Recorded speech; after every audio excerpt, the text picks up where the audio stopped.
welcome back to the Henry Harvin Academy. Today, we are going to talk about follow-up emails. First, let's understand and recall what exactly are follow-up emails. So when we are talking about a follow-up email, it is an email or sequence of emails which are sent in response to the actions of subscribers. It stimulates them to choose a paid plan instead of a free trial, or maybe we're talking about a meeting, or we're talking about a face-to-face interaction, or you want to leave a feedback, you want to buy another product, or you're reacting or interacting with an e-commerce website, any of these. So when we're talking about follow-up emails, they're basically important because they increase the conversation. It's a kind of trust building which is happening. There are filters that can be applied to understand the exact audience, and automate email marketing is what can be begun through this process. So when we're talking about these emails, let's understand this one. This is a sample wherein first we are talking about, if you can see the annotation here, entering the email address. That's important because when we're talking about entering of the email address, that is where we're talking about the person whom we are sending this to. Again, that's my subject line wherein I'm talking about what this is all about. Follow-up email here, because we're talking about a sample, you have to be very specific as to what email are you talking about. You cannot simply mention it as an email. Reason, because you have something important to share, so that should be mentioned in your subject line. This needs to be followed by your name or the salutation. Now here we're taking an example where we're trying to explain and elaborate that this person wants to apply for a job at a university. So here this person speaks that it was a pleasure speaking with you regarding.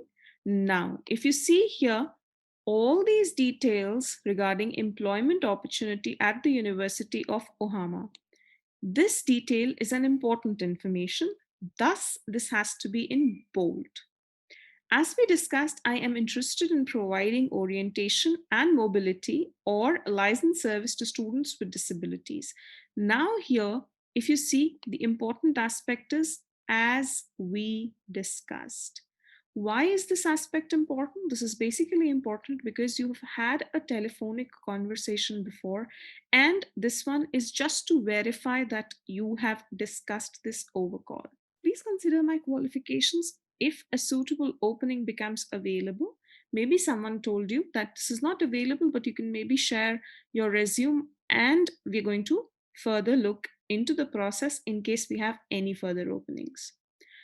I have enclosed several copies of my resume, so feel free to give them to colleagues who may be interested.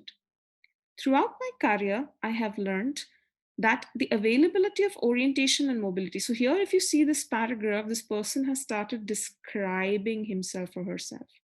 And if you see these pointers here, all these are the USPs of the person. Why is it important to mention these USPs in bullet pointers? As we had discussed before, these are mentioned in bullet pointers basically because we want to highlight them individually. You see, it talks about the number of years of experience. It talks about experience in that particular field. And also it talks about how this skills of this person are going to be useful for this organization. So here the person has next mentioned that what is the person up to at this particular point in time. It's not that the person is sitting free. And here the person has also mentioned the credentials, as in the phone number, etc. So if you see here, you're winding up this email. Please make sure you are not leaving it in between, as it gives a very bad impression on the mind of the readers. Below that, you have to follow your name and additional details in case they are required. So if we have a quick recap of whatever we've learned, let's quickly scan through this email process. 1, we need the email address. 2, we need a subject line wherein we are talking about what kind of a follow-up this is.